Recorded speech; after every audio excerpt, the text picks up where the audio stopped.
Hey everyone, it's Callum from Cagefront here. Welcome back to the channel, and if you are new here, welcome to the channel. I really hope you guys have been having a great week leading up to the weekend, if we ever bloody get there, for UFC 316. This card is looking really good, honestly, on paper. It's looking stacked across the board. Just some really nice stylistic matchups that we're going to see. And honestly, with this fight card being in the Prudential Center in Newark, New Jersey, it's a good place to have pay-per-view events because there has been good events in the past from the UFC that they've put on there, and I don't think this one is going to fail to impress. It's looking good because we got Merab versus Sean O'Malley. We've got Kayla Harrison and Julianna Pena as the other title fight for the co-main event, but I honestly think, even though their division, that Bantamweight division, is shit, that fight is going to be good. I think there's just going to be a lot of damage. There's bad blood. There's drama. That's good. And then for more bantamweights, we've got Patchy Mix. We've got Patchy Mix coming in from the PFL. He is honestly looking great. He is a dangerous fighter. He's going to add a lot more depth to that division. 20-1 in his career so far, and he's fighting everyone's favorite Mario Bautista, so it's going to be very interesting to see if the best 135-pound guy outside of the UFC coming in can really make waves in that already stacked bantamweight division. And then we've got so many other fights on the card as well that I'm keen to go through, and we'll start off with the first one, which is Khaos Williams versus Andreas Gustafsson. Now, Andreas Gustafsson, this guy is just allergic to actually getting his debut. He has had like 62,000 bloody fight cancellations within the UFC. Honestly, it's like 3 fight cancellations now, which is still ridiculous.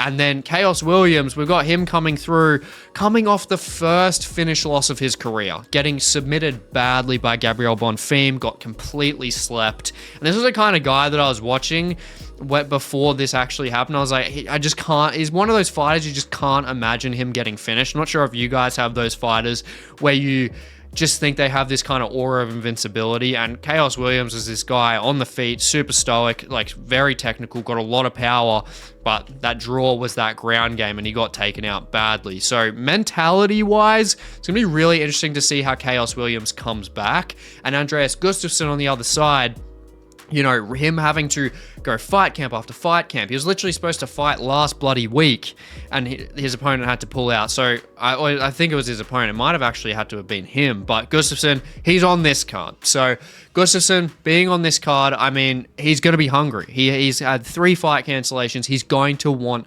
a win. He wants his debut. He wants his win finally. He's going to be taking this super seriously, and he is in shape. So is Khaos Williams. There's no issues across the board there, but it's really going to be the mentality of Khaos Williams coming through in this one to really come through and see if he's actually going to be able to win this fight, because Khaos Williams on the feet, stylistically, I really like him here. I like him in this matchup. Andreas Gustafsson, this guy is like a tank. He's a tank. He's a big welterweight, very thick, stocky welterweight. He could definitely move up to middleweight if he wanted to.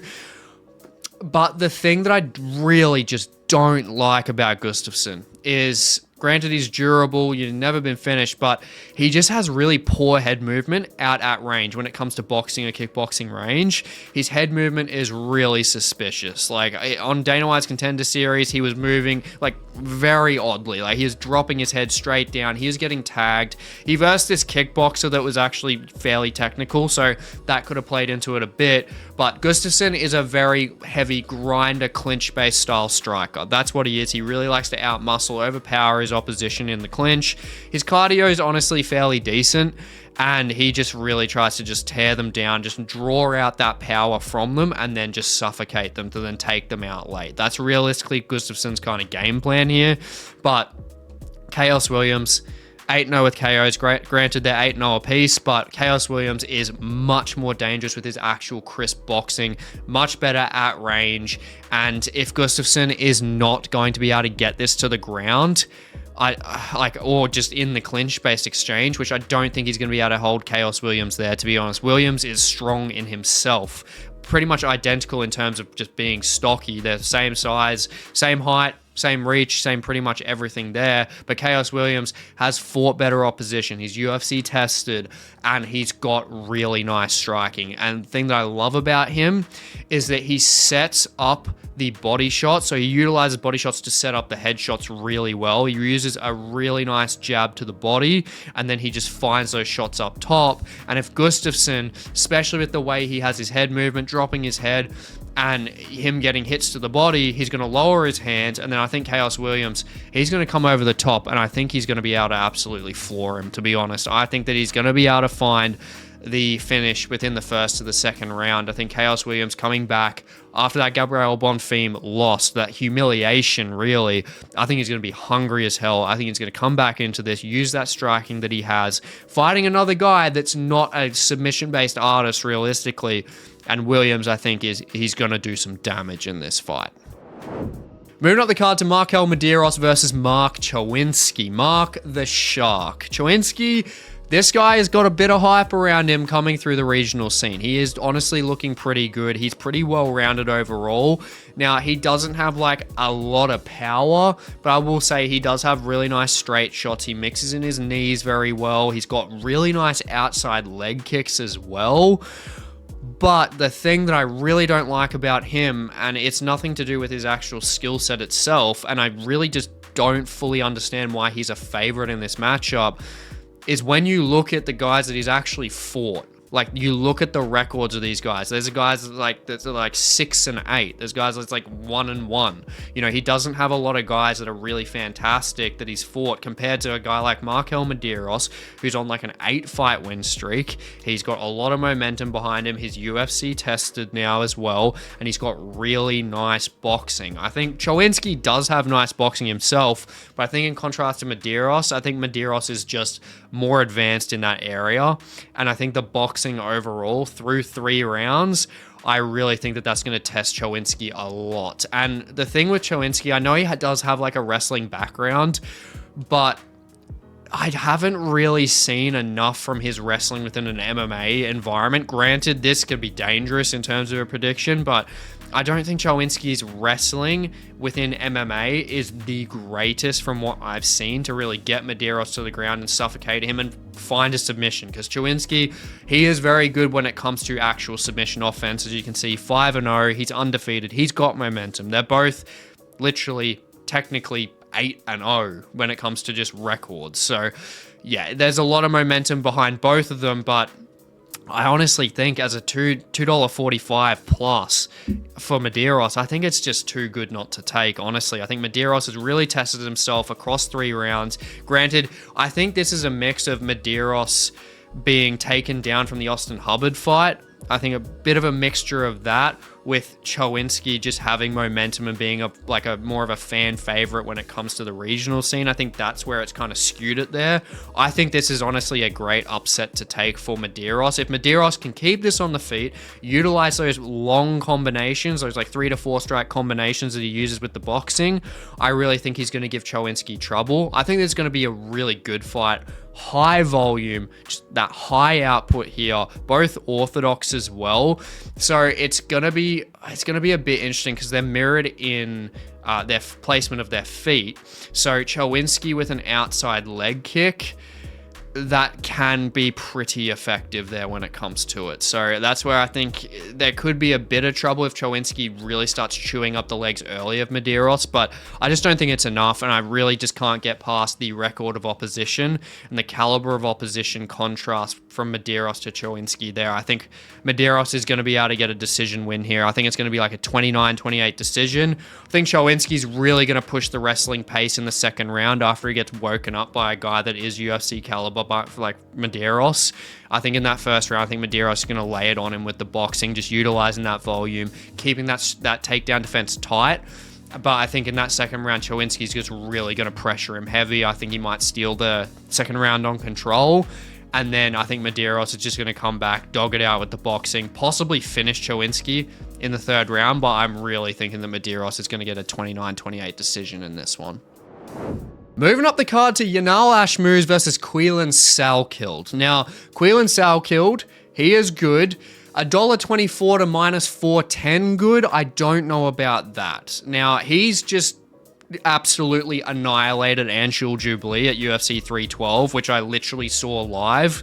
And granted, don't get me wrong, like, it was a great finish, but like, in terms of just the power that he showed and just the composure and however long that actual first round even lasted, it was like 19 seconds.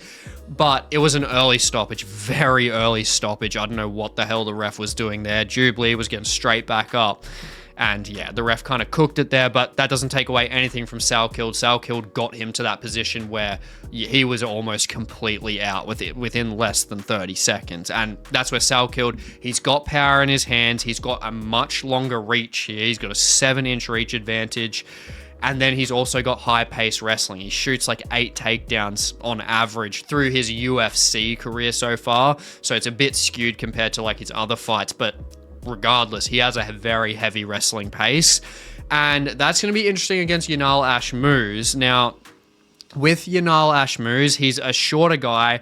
He has been taken down before. He's been taken down, like there's one fight where he got taken down where I just don't really think that it's so clear as to why that should be the point as to why he's such a heavy underdog here. Like, he fought Chris Duncan.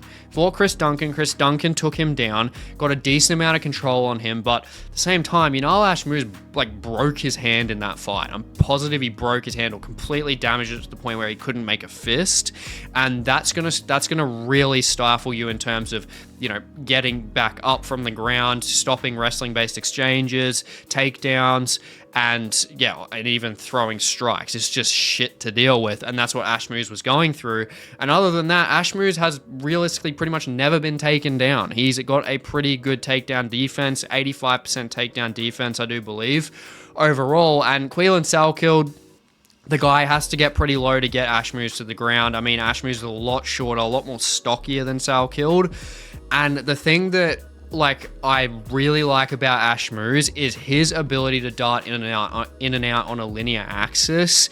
He's really good when it comes to that striking, just really quick on the feet, in and out. He's got really nice body kicks. He's got really nice knees as well.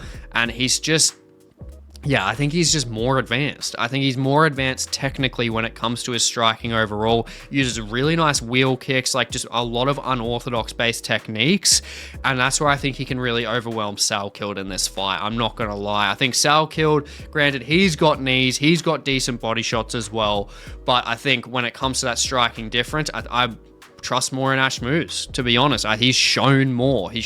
Granted, he might not have like the one-hit KO power, but he's someone that can easily fight through 3 rounds, keep a consistent pace, has high volume as well, and he's someone that I think is going to be a bit of trouble for Salkilld, because Salkilld going to take Ashmouz down. Ashmouz has got a lower center of gravity. It's going to be harder to do, and Salkilld has got to be very careful of Ashmouz with his like very quick, like fast muscle fibers. He's very fast at throwing things like knees, just very crazy unorthodox techniques. And Salkilld coming in for a takedown, he could get caught. And Ashmouz coming into this, he doesn't have a broken hand. So that's where I think the odds are completely blown out of proportion here. I don't think it should be this different. I think this is a bit of a blowout here. I can see why Salkilld can be taken. He's got the momentum there. He's looked great in the UFC / Dana White's Contender Series so far. But I think that Yanal Ashmouz is going to be able to utilize the hand speed and that inside movement, the movement on the linear axis, to his advantage here against Quillan. I think he's going to be able to outstrike him to a decision here. I think that he can take round 1 and 3, and then I think Salkilld will be able to utilize more heavy wrestling-based game in the second round to really control Ashmouz. I think that he can get around in there himself, but I just can't see it more than 2 rounds, to be honest. I think this is blown out of proportion, and I think Yanal Ashmouz can take the win here for a almost 5-1 underdog. I think that is just nuts. Moving up the card to Azamat Murzakanov versus Brendson Ribeiro. Now, this one is honestly like my most confident pick of the card. This is very easy for me. Brendson Ribeiro is on short notice, which just makes things entirely worse. He's on short notice. Azamat Murzakanov has been on this card for a bit. He's supposed to fight Johnny Walker.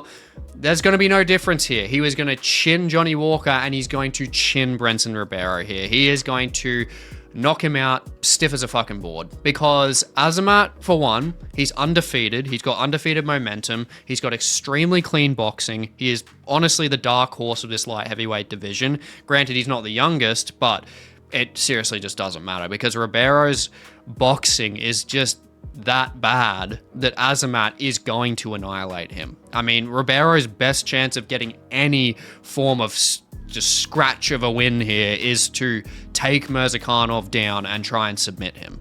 But Azamat, we haven't even seen his ground game. I mean, he's Russian, you know, I assume there's something there. I mean, he's got one submission to his name, he's undefeated, but Ribeiro has to break through the lower center of gravity and get Azamat Murzakanov down. So I really think the only way that he's going to be able to get him down is by dropping him and then trying to submit him.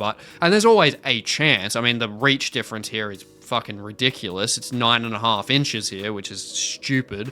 But Azamat is a master of getting inside. I mean, he's literally fighting every single person he fights has longer reach than him. I don't think this is going to be much of an issue here. He has looked fantastic in every single fight that he's been in. He is going to take him out in the first round, KO him stiff as a board. Definitely putting money on this one, honestly. Just Brendson Ribeiro, I just don't see him having a hope in this fight unless it's a Hail Mary shot that somehow gets through Murzakonov's really nice strike defense anyway. We're literally just scratching at air at this point for Ribeiro. Azamat's taking this one very easily in the first round. Moving up the card to Jeka Saragih versus Joo Sang Yoo. Now, Joo Sang Yoo, he hasn't been on Dana White's Contender Series or anything. He's fighting in Brave FC, and he's fought at a couple different organizations, and from what I've seen, the tape that I've studied, I really like this guy. I really do like him. He's very composed, very accurate with his striking, very good transitionally on the ground as well. And Jeka Saragih, kind of know him as a bit of like honestly, just a bit of a workhorse. He's just crazy with his striking. He's got heavy power. He's always just making it a bit of a barn burner. And he's got the power advantage here. I guess you could give him that, but honestly, I think that's it. Like, I think Joo Sang Yoo will be able to just pick him apart, to be honest. I think you'll be able to pick him apart on the feet. He's very confident. He's very composed, utilizes nice straight shots. Don't have a reach recorded for him, but the guy has got some long arms. He's got some long arms. I would believe it's probably more than 69 inches that Jeka Saragih has, and he's just a bigger guy anyway. And yeah, Joo Sang Yoo, from what I've seen from him, I can understand why he's undefeated, honestly. Jeka Saragih, best chance is ultimately backing Joo Sang Yoo up to the point where he can just knock him out against the cage. I think that's Saragih's best chance of getting this one done. But Joo Sang Yoo is very good at controlling the distance. And also, I will say as a negative for you, he does keep his chin quite high. Just naturally, because he just stands very tall. He's quite a tall standing fighter. I think that's just a confidence thing, to be honest, from what I've seen from him. But the thing that I really like for him in this matchup is getting this fight to the ground. I think that he can take this fight to the ground. He can use his transitional capabilities that are much better than Saragih's, take him down, control his back, wear him out, and find a submission. I think that he's going to be able to find a submission here. Honestly, I think he can just win this anywhere it goes, as long as he just makes sure that he keeps the chin tucked and avoids those power shots, because he's the cleaner orthodox style fighter. He's got really nice leg kicks, like bad leg kicks, like nice, which I think, I mean, especially against Saragih, with the power shots, I mean, the leg kicks are going to work beautifully against a stylistic fighter like Saragih. He's got those 1-2s, which with a longer reach as well, which I'm assuming from what I've seen of him, those are going to work for it in his favor as well. And I honestly think when it gets to the ground, it's just going to be even worse. And I think he's going to be able to find the submission. I think he's going to find a rear naked choke finish within the second to the third round. I really think he's just going to start picking Saragih apart in the first round. And then through the second and the third, I think he's just going to grind him out. I think in one of those two rounds, he's going to find the rear naked choke. His transitional capability, seriously underrated in comparison to the rest of his game. And I think he's going to get his second submission win of his career in this one. If it's not a finish, it's going to be a 30-27, I do strongly believe. Moving up the card to Serghei Spivak versus Waldo Cortes-Acosta. Now, both these guys, super good. I like both of them. Spivak, he's got the judo. Waldo Cortes-Acosta, he's just a gamer. He's honestly got very good stamina. He's got good boxing as well.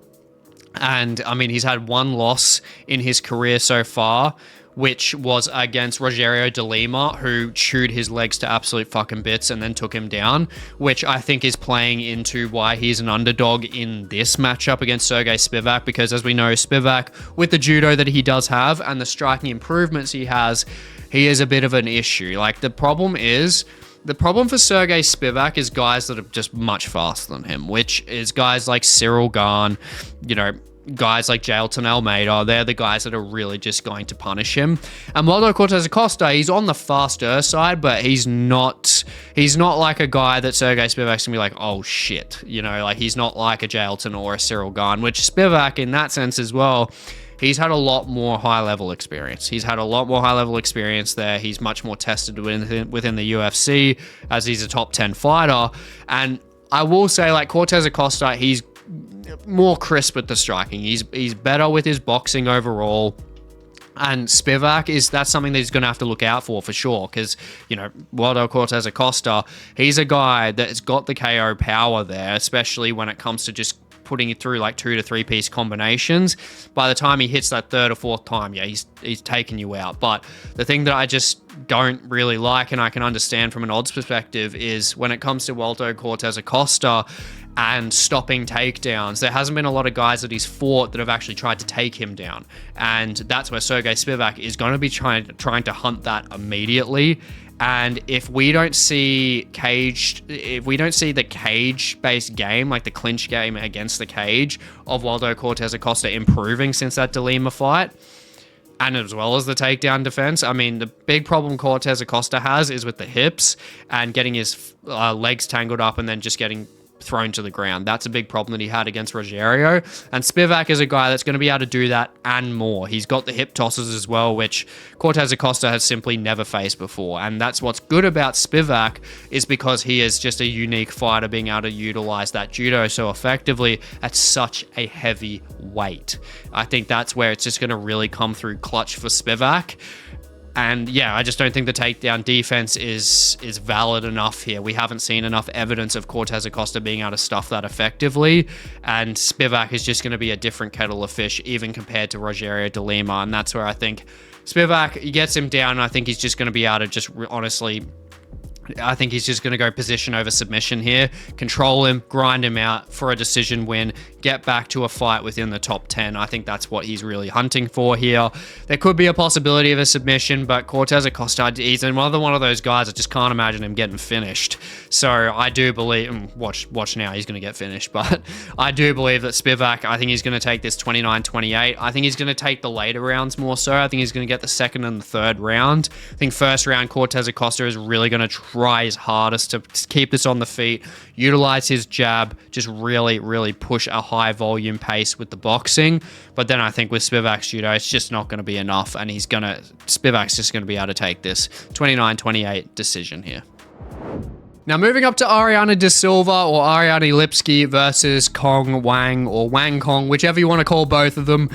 This matchup is going to be interesting. I think ultimately I think it's going to be boring, but there is potential for finishes here. Both do have power, and I mean, on Wang Kong's side, she does have the technical striking, and that's where, you know, there's always chances for finishes, especially if Kong does get cocky again, like she did against Gabriela Fernandez, gets her head kicked off and then gets choked out. That's definitely a possibility here, but I think since her fight with Bruna Brazil in Sydney, UFC 312, I think she has learnt from her mistakes. She was much more composed in that fight, wasn't taking too many chances, and I don't think it's going to be any different here, because Ariane De Silva is more dangerous than Bruna Brazil for sure. She's a kill or be killed fighter. She's got some KOs on her record. She does have power in her hands, but she's also chinny as well. She is chinny, but you gotta also respect De Silva's UFC caliber in terms of her record, because she's lost to girls like Karine Silva and Jasmine Jasuda Vicious, who are fighters that are solidified within top 10 to top 15 positions. And aside from that, like before that, she was winning 3 fights in a row at least. So De Silva is actually looking pretty good. She is a threat to an extent, and I think that's where she does have the chance to knock Wang out or Kong out. But I do believe that there's just more opportunities for Kong to take this fight, to be honest. I just think the technical striking is the absolute killer here. She's just got more tools to utilize when it comes to her Muay Thai and her kickboxing style. Much better with the body shots, utilizing good head kicks as well, you know. Kind of jinx it for her, but she's also got good hands, you know, good like 2 to 3 piece combinations. She is good when she gets going.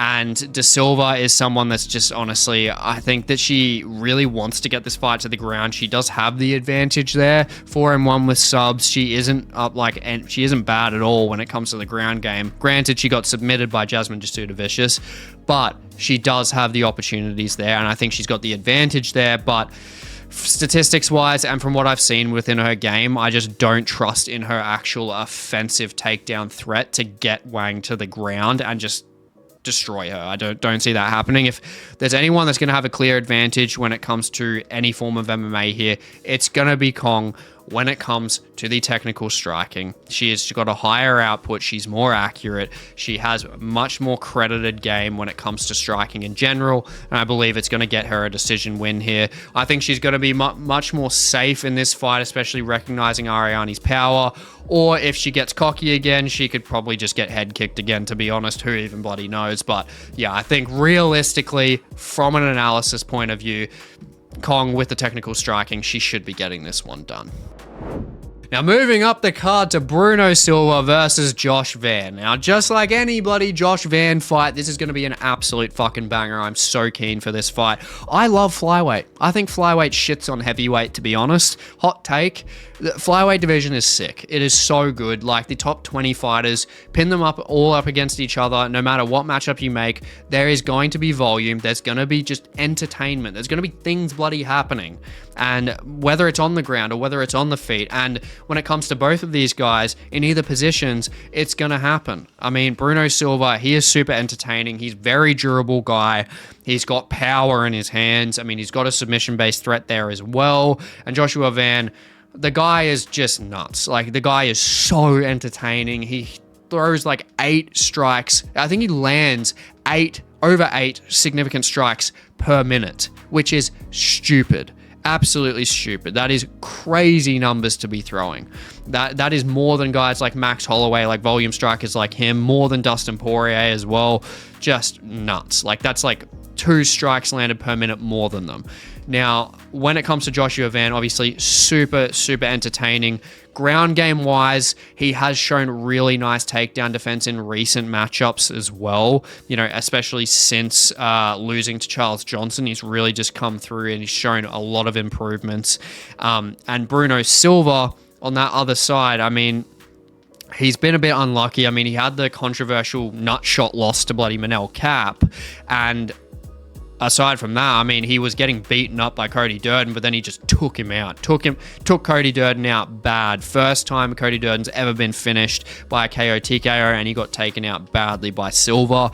So Silva ultimately is going to lose the Manel Cap fight, let's be honest here, pretty easily, but he's still so entertaining. He's got a lot of heart. He's super durable. He's got that grit, but he's definitely hittable. He's hittable, he's durable, but the problem is he's hittable. And Joshua Van, with the technical boxing that he does have, it just eclipses Bruno Silva's striking style ultimately. Joshua Van is going to land a lot more. And Bruno Silva, granted, he's the one he's the danger. He's the guy that can knock Joshua Van out for sure. Joshua Van isn't invincible. We've seen him get hurt a couple of times. And granted, with his style, you'd probably expect nothing less, but Joshua Van puts the risk on for the entertainment for fans like us. So, yeah, it's going to be an awesome fight. I'm super keen for this. And Bruno Silva has got that serious power to throw back and could possibly take Van out. And he's got the submission threat there as well.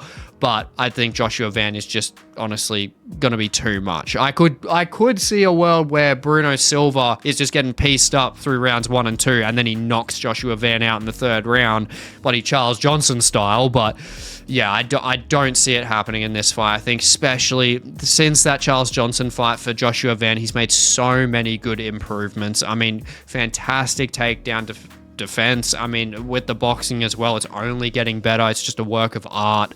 And yeah, just the striking statistics are just too good to pass up here. And ultimately, I think as long as Joshua Van is pacing himself to the point where he doesn't overextend and Bruno counters him, I think that he's going to be okay here to win a decision. I think that he's really just going to start piling on those body shots hard through the 1st round. It's going to pay dividends. And if he's doing that, I think he's going to land the 30-27 decision here to beat Bruno Silva in probably like a 400 strike fight. I am so keen for this one. Now, moving up the card to Mario Bautista. Everyone is keen to see him versus Patchy Mix, who a lot of other people as well are keen to see him. So this is going to be a very good fight to watch. I'm definitely keen for this one. I always love looking at fighters that are coming out of the UFC in, like your Pitbulls, like your Aaron Picos, like your Patchy Mixes, obviously, because I make the videos on them. If you haven't seen them, they're just on the channel in the Fighter Spotlight playlists. Definitely recommend you check those out. And I've left one for Patchy Mix as well. Now, in this matchup, I mean, Patchy Mix has got a lot of confidence coming into this. He's a very confident guy. He firmly believes he is the best bantamweight in the world, not just the UFC, just in the entire world. And I confidently believe that he is the best bantamweight outside of the UFC coming in. I mean, he's proved that. He's 20-1. He's only lost to Juan Archuleta, which is over a 5-round fight, and he was still looking impressive within that, especially early. But Mario Bautista, you can't deny the guy is a puzzle to solve. He is definitely a puzzle to solve, and this is a big test for Patchy Mix on his debut. Do I think he should be the favorite? Yes. I do think the Patchy Mix should be the favorite, but will it be easy? No.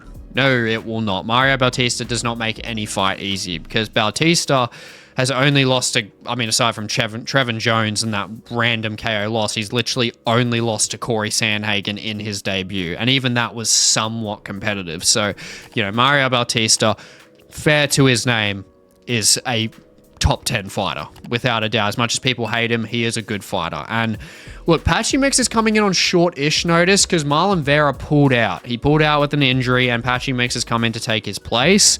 And Mario Bautista, he's well-rounded. He's a guy that fights at a very high pace.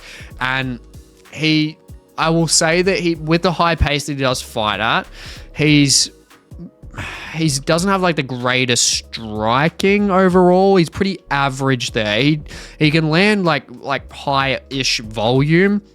He's quite fast with his strikes, but as we know on the feet, you know, losing to Trevin Jones, he's not invincible. But I'll say, like, with his actual boxing, it's not the best. He's got pretty nice like clinch-based striking. He's got nice knees up the middle as well, which I believe that Mario Bautista, realistically, as much as people are going to fucking hate this, he needs to maintain clinch control to win this fight, honestly, because if he's taking this to the ground, Patchy Mix will most likely submit him.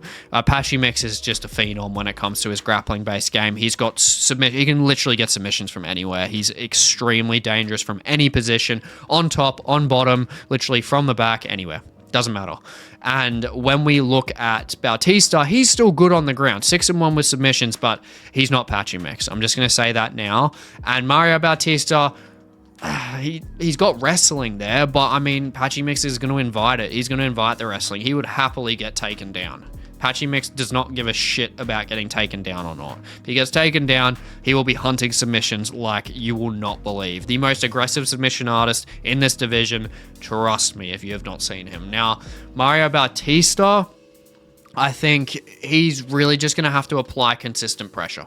He needs to apply so much pressure in this fight from start to finish and make sure that he is just literally keeping Patchy Mix on the back foot, because Patchy on the back foot is not great with his strike defense. He's got a chin on him, that's for sure. He's definitely durable as hell, but he's not great with his strike defense. Not great with his head movement either. Don't like his head movement. He stands up quite tall. He is a tall bantamweight. He's a Sean O'Malley size fighter, and that's where keeping his head on that center line. Granted, I don't think Bautista's the guy to knock him out, but if he's moving up and he's keeping the strike defense that he has now, he's going to be running into some trouble. But Mario Bautista, he just has to be making sure that he's got that pressure. He needs to really take advantage of Patchy Mix and his ineptness on the back foot. I think that's really important. But Patchy Mix, he's a forward pressure fighter. He loves the forward pressure. So this is going to be a very big forward pressure seesaw kind of fight.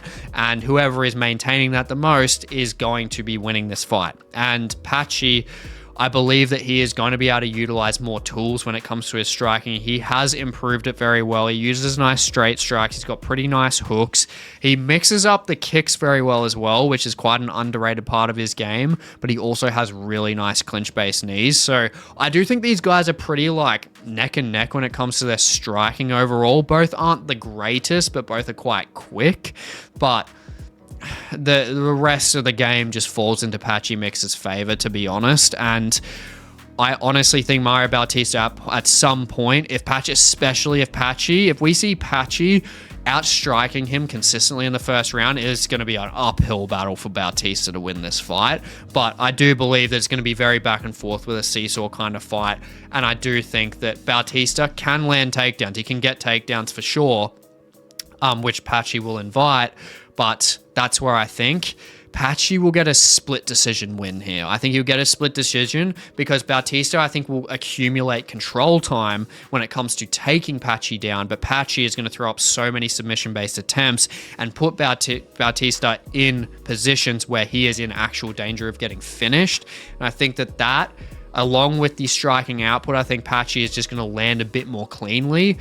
I think that's where it's just going to sway in Patchy Mix's favor. Very wacky fight for the both of them and not easy for either of them. But I think Patchy Mix is going to get through with this one.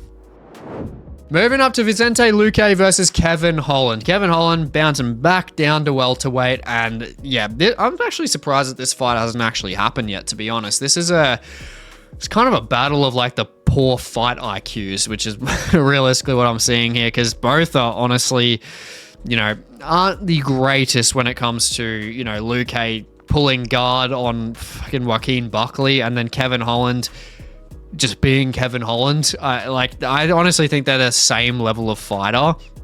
And I think if this fight goes to the ground, I'm edging it to Luque, and if it stays on the feet, I'm edging it to Holland.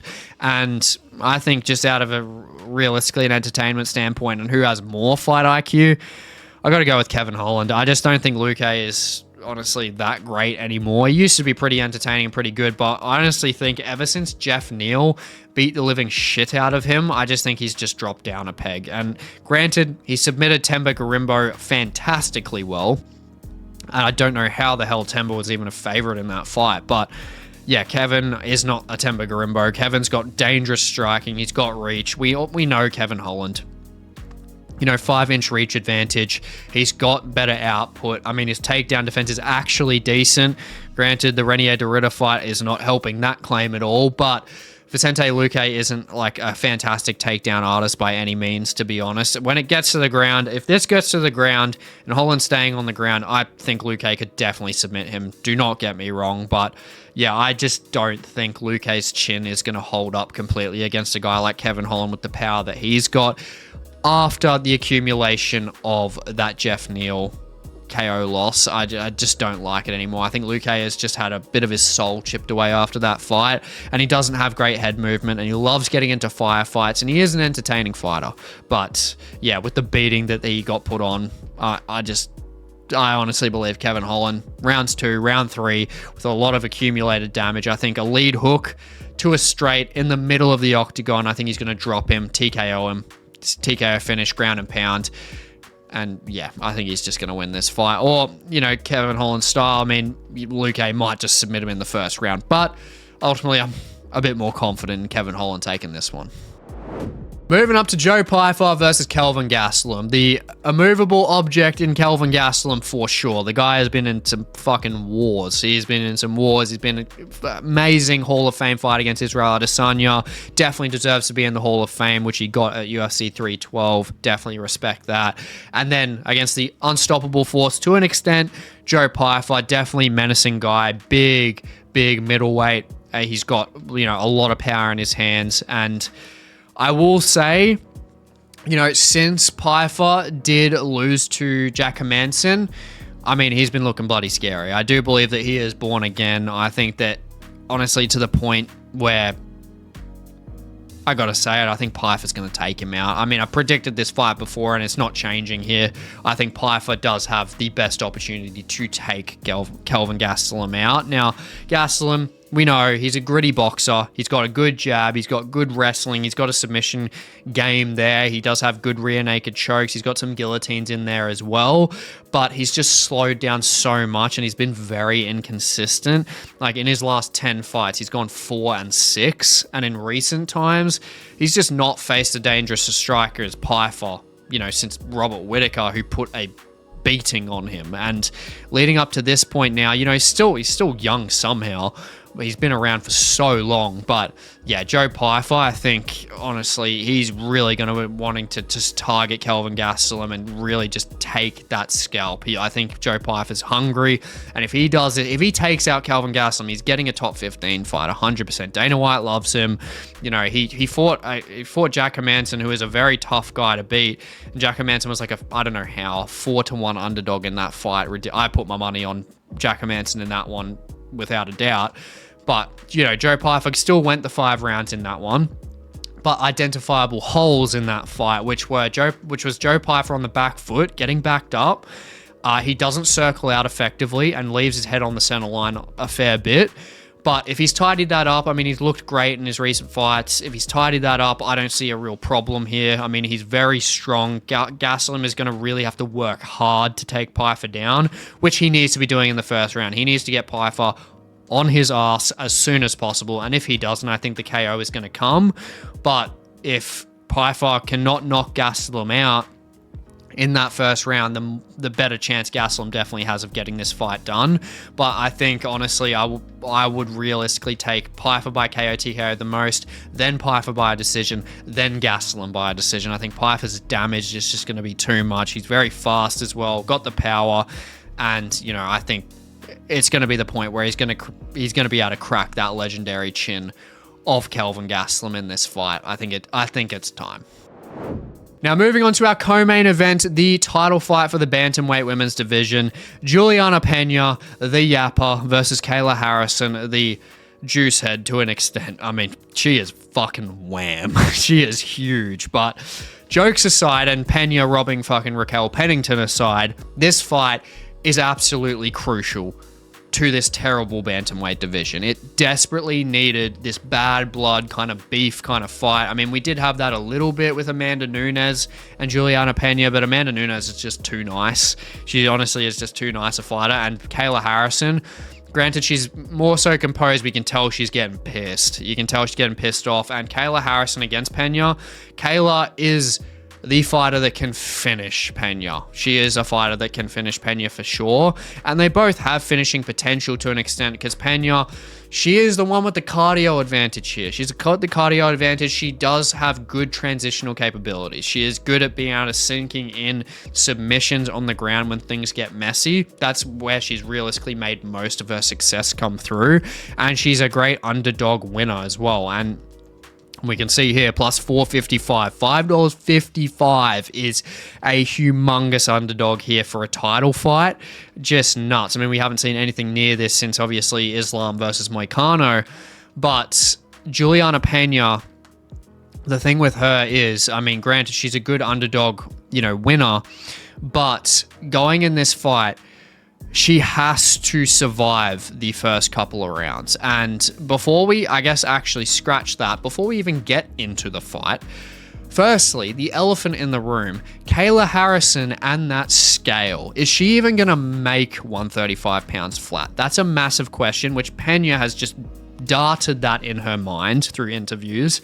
And because Pena's right. I mean, Kayla Harrison has never made 135 pounds flat as well as fighting the 5 rounds within that weight. That is going to be very interesting to see. Kayla Harrison can make the weight, and then secondly, how she can go through 5 rounds while actually putting effective pressure on Pena, because the later this fight goes, the more opportunities Pena is going to have to take this fight, 100%. And I don't think the odds should be this swelled. I honestly think Kayla Harrison should definitely be a favorite, but I think Pena could be like a 3-1 dog, not like a 5-1 dog. I think that's a bit ridiculous, even though I don't really like her, but facts are facts. Doesn't matter who you like. It's just a matter of their performances, and that's where I think it's a bit crazy. And looking at Kayla Harrison, she needs to get this done within the first couple of rounds. This is where we're going to get into the fight, and she needs to get this done in the first couple of rounds, and Pena needs to survive them, because I don't see Pena taking Harrison down and just submitting her or anything like that. I mean, Pena is not taking Harrison down.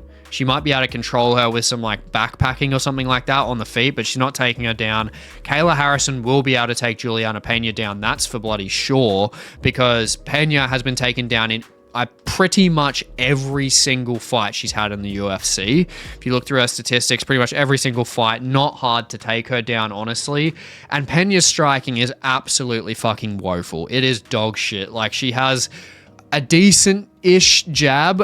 Everything other than that is terrible. Like, her combinations, the way that she actually moves within her strikes, like on a linear axis, is terrible. I mean, all I can picture is Amanda Nunes dropping her on her ass in that second fight, because she literally just started just swinging like that. Like, no. And I think Kayla Harrison can honestly look like a fucking Petr Yan in comparison to her if she's on. And Kayla Harrison, granted, they both do train with very good fighters. I mean, Julianna Pena trains with like Bahamondes and Bilal Muhammad. Kayla Harrison's got fucking Dakota Ditcheva in her corner, who is an absolute fucking menace.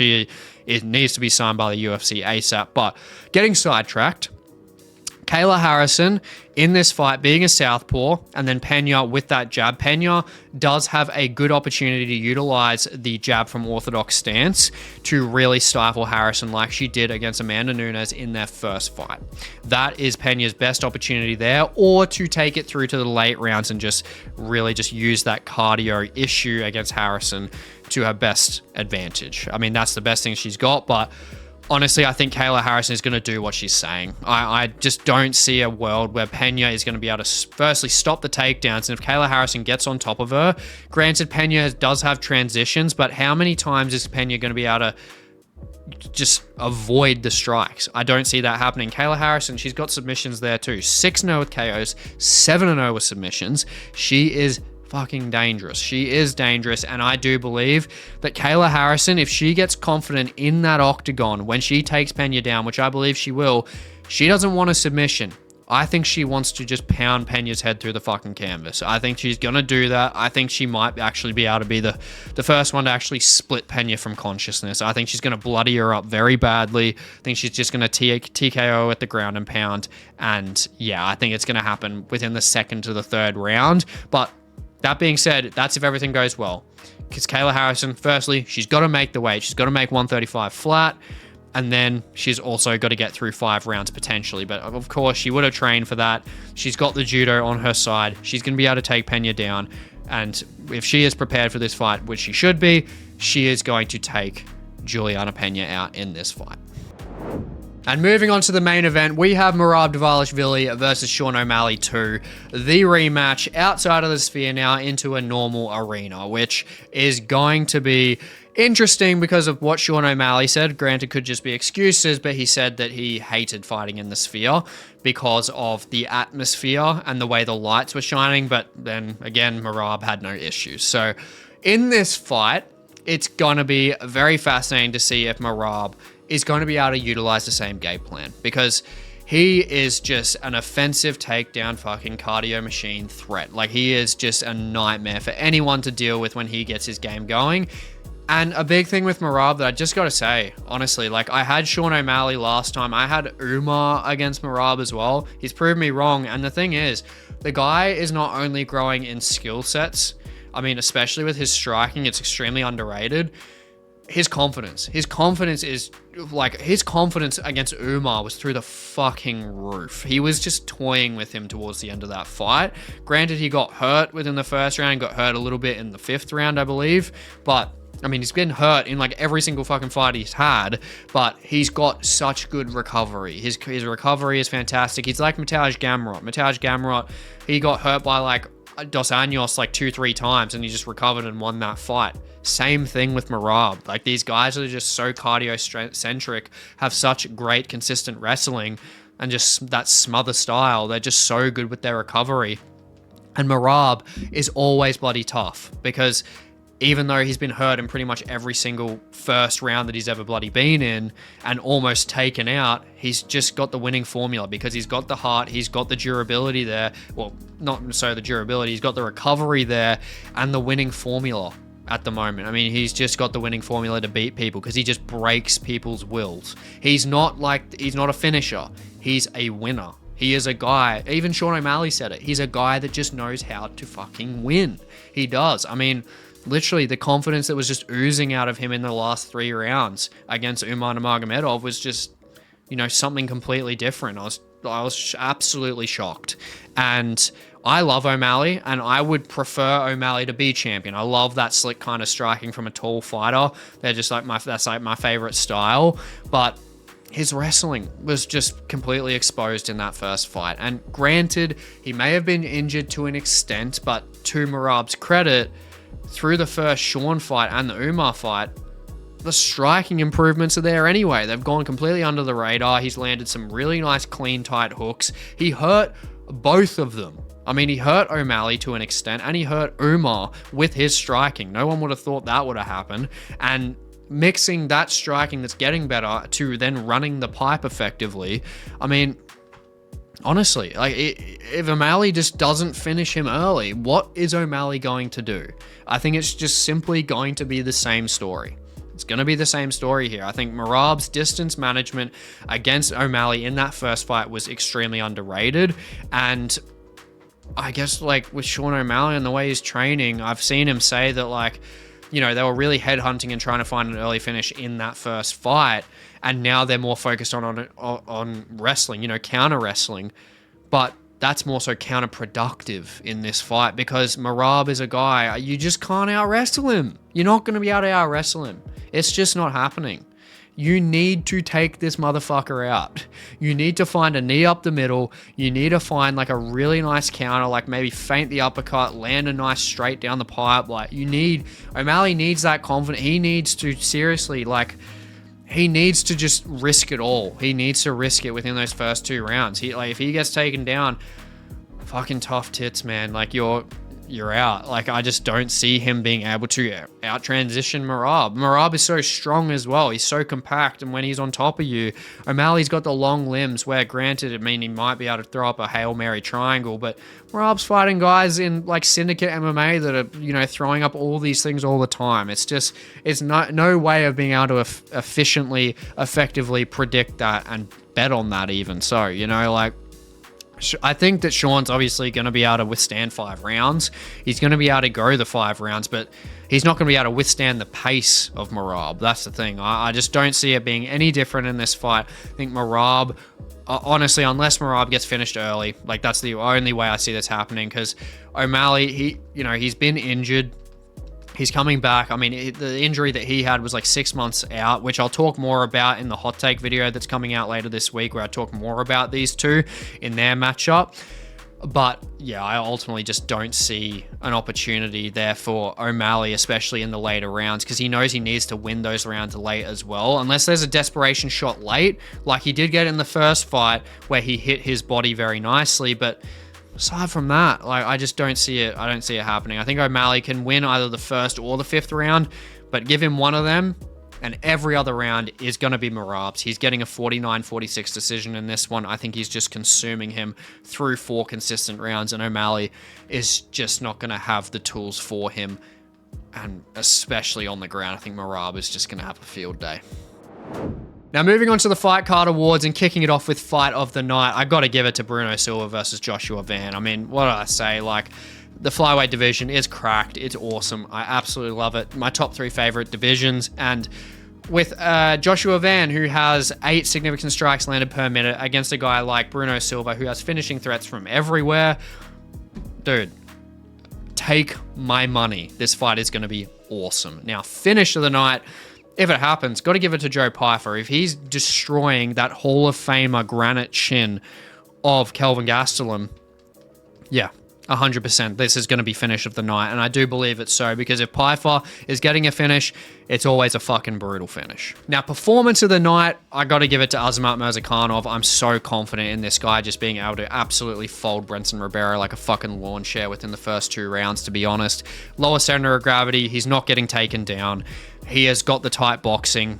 He's going to be able to get inside, and he's just going to be able to clean Ribeiro up. Ribeiro just has like straight shots. He doesn't actually put combinations together, and he's going to get taken out easily. Now, upset of the night, got to give it to Yanal Ashmouz. I mean, if it's going to come through, I mean, as a borderline 5-1 underdog, crazy.